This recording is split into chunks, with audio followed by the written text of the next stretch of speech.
So let's jump right in. Obviously, you've just come back from Saudi Arabia. You were meeting with Russian officials on really looking to find a solution to end the war in Ukraine between Russia and Ukraine. Tell me first how those negotiations are going. Any insight that you can give to our CPAC family here in terms of progress that's being made?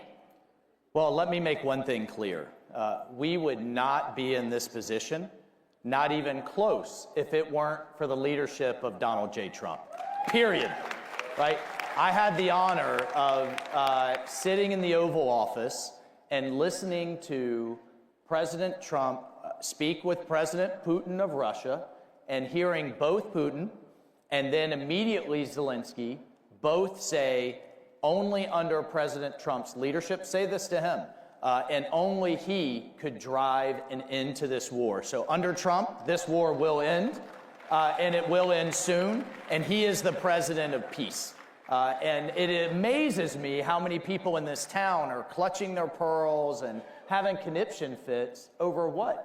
Because President Trump's ready to stop the killing, stop the hundreds of thousands of people that are dying per year in Europe, the largest war in Europe since World War II. And you see the same voices that are demanding a ceasefire in Gaza post-October 7th, then what? Oppose peace in Europe? It makes no sense. But with his leadership, we've now opened negotiations. We're sitting down with our host, the Saudis, and talking to the Russians, understanding what they are going to need, and then understanding what the Ukrainians are going to need, talking to all of the Europeans. You can't end a war if you don't talk to both sides, and that's what we're doing. Thank you. It's kind of common sense, history of diplomacy. It is common sense, but you do find those in the media and the critics basically saying, how can you all be talking to the Russians? This is insane, right? They criticize the efforts that the administration is doing. And with that being said, President Trump has expressed his frustration with President Zelensky, trying to get to the point that we're dealing with how can we get a deal on the raw minerals? The United States has given over $175 billion to the Ukrainians. It seems like the Americans, there is that war fatigue. It's time to move forward. How are we going to get President Zelensky, to cooperate? Yeah. Well, so first, and this is the part that the media just wants to ignore, it was Zelensky last September, as part of his victory plan, it was Zelensky that proposed, hey, let's go into a partnership together. Right. If the United States will invest in us, we have aluminum, we have gallium, we have tritium, we have all of these rare earth minerals that the modern economy needs. A lot of them are not fully developed. They need investment. President Trump's a deal maker. And so now President Trump proposes the deal, right, and sent our Treasury Secretary all the way out to Kyiv to propose it. And then we get this rhetoric in the media. Well, look, here's the bottom line. President Zelensky is going to sign that deal. And you will see that in the very short term. And that is good for Ukraine. What better could you have for Ukraine than to be in an economic partnership with the United States, number one? What better could you have for Ukraine to stop the killing, number two? And you know what? We have an obligation to you all, the American taxpayer, to recoup the hundreds of billions of dollars that have been invested in this war. Because you know what? You know what Europe's contributions are? Europe's contributions are in the form of loans. And they're often paid back on the interest on Russian assets that have been frozen. So Europe gets paid back, but the American people don't? I don't think so, right? And so that's the deal that we're putting in place that's good for everyone. And yes, you have to talk to the Russian side to understand how we're going to get both sides to the table. And that's what we're doing. Look, this is the common sense presidency. This is the presidency of peace. He's going to end the war in Europe. He is going to end the wars in the Middle East. He is going to reinvest the United States and our leadership in our own hemisphere, from the Arctic to the border to Panama, all the way down to our good friends in Argentina with Milei that you saw yesterday. And you know what? By the end of this all, we're going to have the Nobel Peace Prize sitting next to the name of Donald J. Trump. And who opposes peace? Like, I mean, how do the Democrats oppose peace? You bring up a great question, which is who opposes peace? Yet you've seen the European leaders under President Macron trying to bring the Europeans together in dealing with the Russian and Ukraine situation. They have been unable to move the ball forward. How are we going to bring our European leaders on board? Well, President, you know, and all, the other narrative you have in the media is, well, we're not consulting with our allies in Europe. President Trump has talked to Macron twice last week. He's coming here Monday. The Prime Minister of Britain is coming here next Thursday. We are engaging all of our European allies, absolutely. The NATO Secretary General and I just spoke. You establish peace through strength. And we have been demanding that the Europeans step up and contribute to their own defense. And as of now, a third of our NATO allies still are not contributing the minimum, which is 2% of their GDP that they committed to a year ago, or I'm sorry, 10 years ago. So that's unacceptable. And if, you know what, the Europeans want to take a bigger role in their own security, that falls in line with America First principles as far as I'm concerned, as far as President Trump's concerned. So, you know what, he's kind of rattled their cage a bit. And now they're saying, you know what, suddenly they've found more. And they're coming to the table with more. Fine by us. We've only been asking for over a decade now. Shifting gears here to Iran. We've got Ambassador Mark Wallace with us, basically one of the biggest fighters in terms of ensuring that we can see change in Iran and leading the efforts incredibly here in the United States and across the globe. But I've got to ask you right now, what is this maximum pressure campaign going to look like in terms of Iran? How are we going to stop Iran from exporting terrorism into Israel and killing innocent lives? Well, first, thank God that Prime Minister Netanyahu, that Bibi did not listen to the Biden team and did not listen to Kamala Harris. And as a result of his leadership and Israel's leadership, Hezbollah in Iran is now decimated. I mean, the pager, beeper, and walkie-talkie operation is going to go down in history. And as a Green Beret, I appreciate a good covert operation. That was one of the greatest ones in history. So you have Hezbollah largely decapitated. You have a real opening in Lebanon that you haven't had in a generation. You have Assad gone in Syria. You have the axis of terror from Iran all the way to threaten our partners, Israel, essentially disrupted, and we need to keep our foot on their neck in that regard. And then from a maximum pressure campaign, the president just signed that executive order returning to maximum pressure to start keeping a foot on the neck of the Iranian economy. And look, just a few years ago, we were seeing that all of Iran's proxies were out of cash, that the Houthis, Hezbollah, Hamas, the militias in Iraq, none of them had the funds and the cash to continue their terror. We're going to get back to those policies that work, but key to it all is that Iran can never have a nuclear weapon. No. And why does that matter to everyday Americans? Look, if Iran has a nuke, there's a real question of whether they're a rational actor. And they can take out our ally Israel, they can launch against the world, they will have that nuclear umbrella to launch these, all of these other attacks. They cannot have a nuclear weapon, and under President Trump's leadership, we will ensure that does not happen. Israel.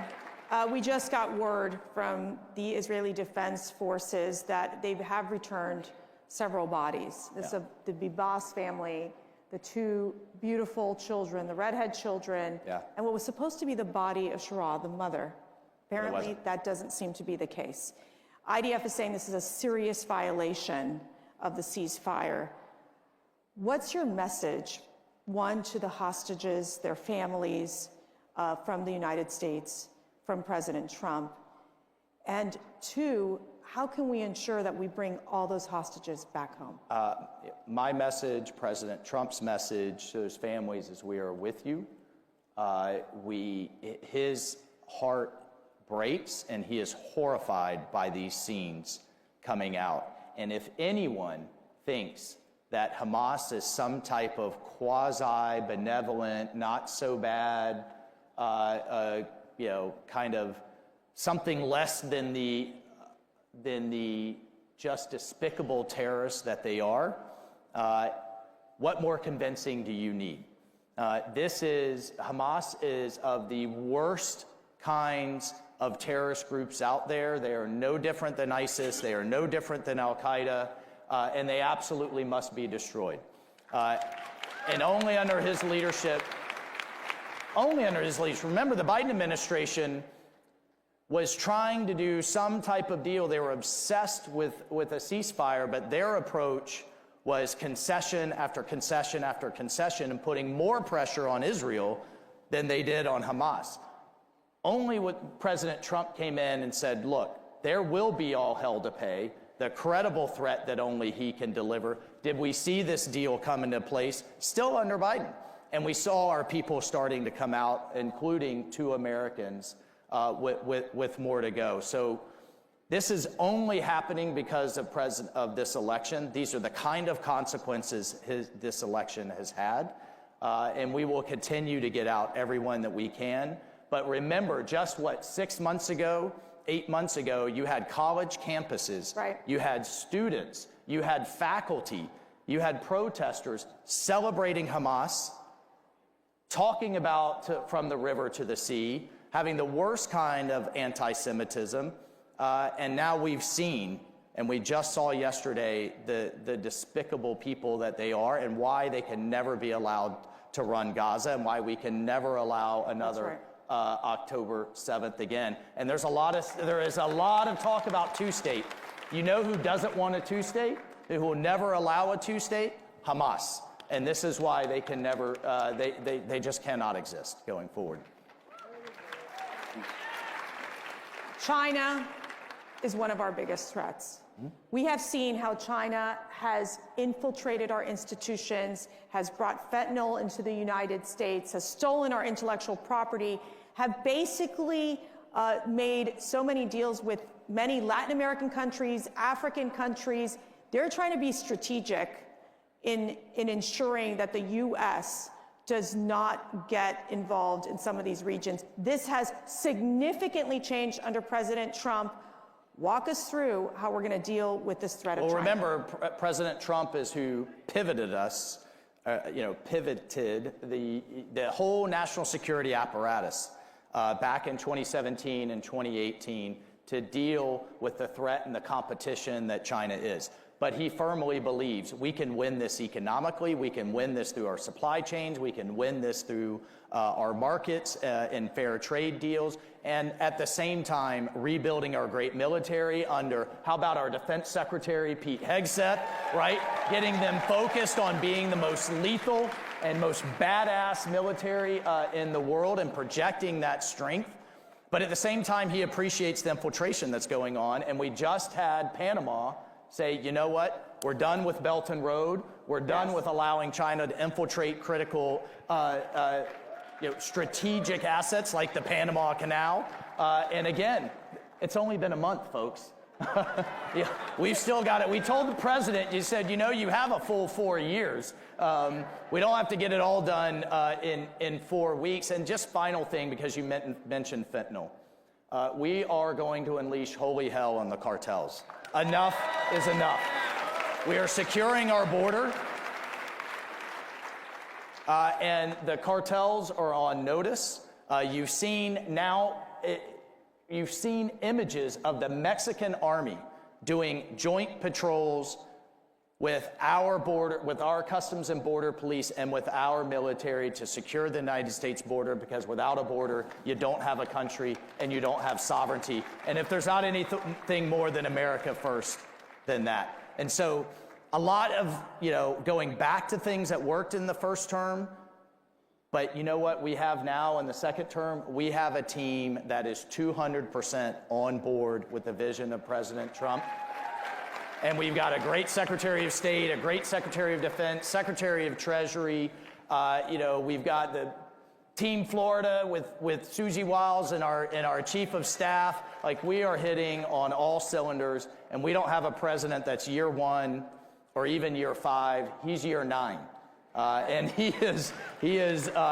we are building the rocket as we're launching it, and it's just been the honor of my lifetime to be a part of it. So I was going to ask you who can bench press more, Secretary Hegseth or Mike Waltz, but I'm going to skip that question. We're just going to go a little personal here. Yeah.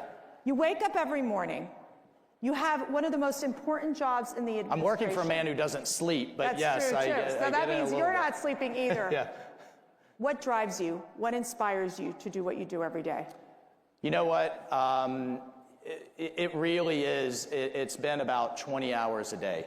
And he's going 21 or 22. I don't know how he does it. I thought I was in 4th gear as a member of Congress and a colonel and a Green Beret. I've now found 3 more, and he stays in 10th. But here's what drives me. These guys. I don't know if you can see this bracelet. This is one of my Green Berets that I lost in combat. And every morning I get up, I look in the mirror, we get ready to go, and I tell myself to be worthy. You know, be worthy of their sacrifice. Be worthy of those Gold Star families. Be a citizen that is worthy of this blessing that we all wake up with, breathing free air in the greatest country on earth. But we got a glimpse the last 4 years of what the world and what the country would look like under progressive lack of leadership. The world got a glimpse of what the world coming unglued, starting with the disgraceful withdrawal from Afghanistan and how that was done through the wars in Europe. We went from the Abraham Accords to the Middle East on fire, and out of control border. I think, you know, and the president is thinking about this a lot as well. Of course, he wanted that second term. But you know what? Maybe God had a different plan, that the world had to see and feel what it would look like in the country without him. And now you're seeing this amazing embrace of his leadership in the world. But be worthy, everyone. Be worthy of those that are out there right now willing to die for all of us, and those that did give the greatest sacrifice for all of us. And thank God we have a leader back in the White House that not only appreciates that, loves them, and loves all of you, and is willing to run through brick walls to get big things done for this country and for peace and security around the world. Well, be worthy. I'm taking that with me. Be worthy to do this incredible work. I just want to thank you, and I know on behalf of all of us here at CPAC, we thank you for your service. We thank you for your sacrifice. We thank you for supporting and giving advice to this great president and in serving in this administration. Ladies and gentlemen, our National Security Advisor, Mike Waltz. Thank you so much. Thank you, CPAC. Thank you.